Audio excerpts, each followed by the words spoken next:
사리불마 목련 유사구경. 호안 외국 쌈장 강맹상 한여. 이와 같이 나는 들었다.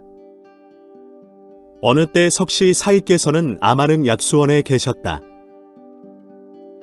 이때 현자 사리불과 마목걸련 비구는 500명이나 되는 큰 비구들과 함께 여러 나라를 돌아다닌 지 1년이 지나 약수원으로 돌아와 세존을 배려하였다. 이를 돌아온 비구들은 여럿이서 서로 떠들며 제각기 옷을 입고 바로를 챙기니 그 소리가 높고 커서 떠들썩하였다. 부처님께서 미리 아시고도 아난에게 물으셨다.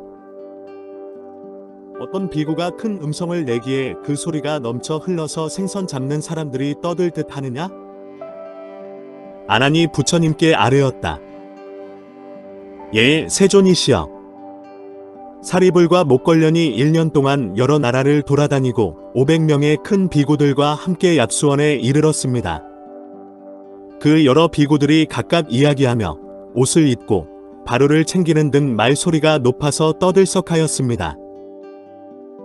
부처님께서 아난에게 말씀하셨다.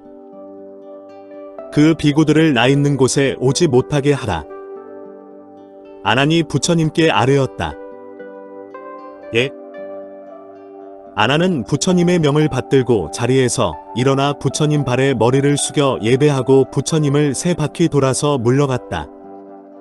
그는 사리불과 목련 비구가 있는 곳에 이르러 떠들지 못하게 말하고 한편에 서서 현자 사리불과 목련에게 말하였다. 다른 비구들을 부처님 계신 곳에 오지 말게 하라는 세존의 분부가 계셨습니다. 사리불과 목련은 아난의 말을 듣고 곧 자리에서 일어나 부처님 계신 곳으로 가서 발 아래에 머리 조아려 예를 올리고 부처님을 3바퀴 돌아 속히 물러났다. 그리고는 옷과 바로를 들고 500명의 비구들과 함께 약수원을 나섰다. 이때 석가족 여러 우바세들은 모두 모여 어떤 이치를 강론하다가 사리불과 목련이 500명이나 되는 여러 비구와 함께 옷을 입고 바로를 가지고 이른 아침에 약수원에서 나오는 것을 멀리서 바라보고 말했다. 우리들은 가서 문안을 드립시다. 여러 석가족 우바세들은 곧 일어나 빠른 걸음으로 사리불과 목련이 있는 곳으로 가서 발 아래 머리를 숙이고 한쪽에 물러섰다. 이때 여러 청신사들이 사리불과 목련에게 물었다. 무슨 까닭으로 옷을 입고 바로를 가지고 아침부터 약수원을 떠나십니까? 사리불과 목련은 석가족 청신사에게 대답했다. 우리들은 여러 나라를 유력하고 돌아왔습니다. 여러 비구들이 모두 피곤해 하는데도 지금 이렇게 밖에서 머물고 있습니다. 청신사들이 말했다.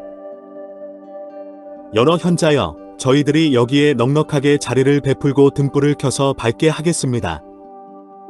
원컨대 비구들과 함께 계셔 주소서. 만일 부처님께 돌아가신다면 거절하셔도 좋습니다.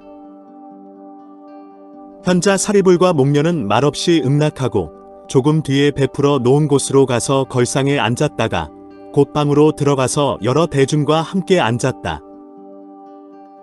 이때 석가족의 청신사들은 부처님 계신 곳으로 가서 발 아래 머리를 숙여 예를 올리고 합장하고 부처님께 아뢰었다.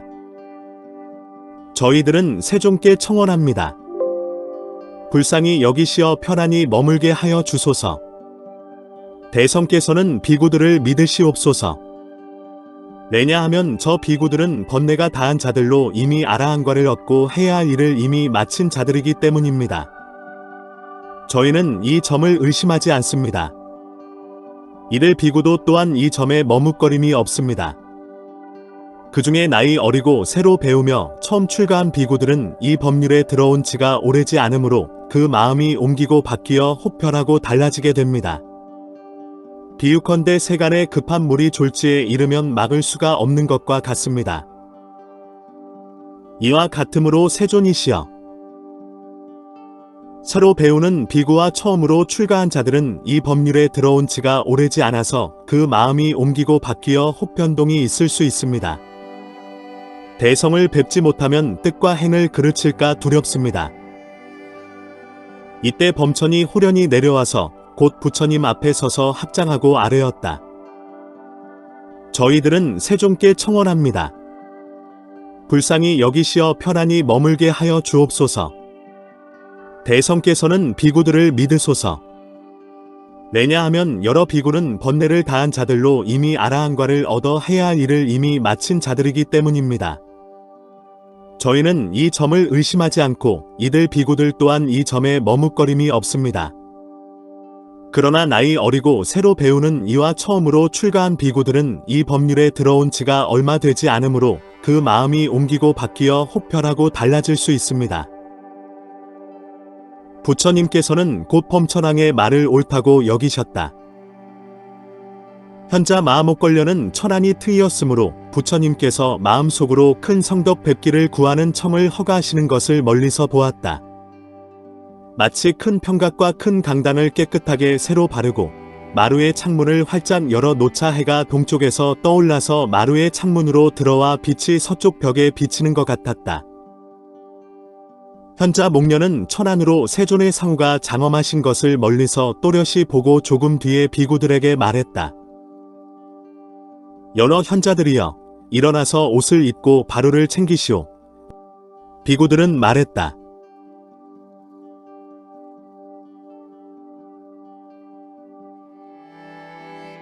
분부대로 하겠습니다. 빨리 의복을 정돈하고 사리불과 대목련 등을 따라 부처님이 계신 곳으로 가서 발 아래에 머리를 숙여 예를 올리고 물러나 한쪽에 앉았다. 이때 세종께서 사리불에게 말씀하셨다. 나도 전 세상의 비구들을 공양하였다. 내 마음에 어떻게 생각하는가? 사리불은 마음속으로 생각했다. 세종께서 전 세상의 비구를 공양하셨는데 이 세상에는 대성이시다. 비구는 진실하고 순박하여 구하고 바라는 것이 적고 절도를 알고 편안함을 행하여 항상 정진하는 데 뜻이 있어야 한다. 부처님은 하늘 가운데 하늘이며 곧 법왕이시다. 따라서 순종할 자가 순종하지 않으면 당연히 가르치심을 받아야 한다. 여러 비구들의 거동이 경솔하였으므로 오늘 대성께서 여러 대중들을 사랑하고 불쌍히 여기셨던 것이다. 부처님께서 말씀하셨다. 착하고 착하구나. 사리불아, 마땅히 그렇게 생각하여 악한 생각을 덜어 없애야 한다. 그 까닭은 무엇인가? 누가 비구들을 위하여 온갖 무거운 짐을 덜어주는가? 오직 열애만이 못하는 것이 없으며 사리불과 마음옥걸련도 그렇다. 부처님께서 다시 목련에게 말씀하셨다. 내 마음에 어떻게 생각하는가? 누가 비구들을 공경하며 누가 비구들을 제재하겠는가? 목련이 대답했다.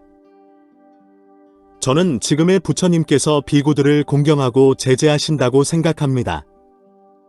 대성이시여, 이 비구들 중에는 혹 순박하여 구하는 것이 적고 족한 것을 아는 자들이 있습니다.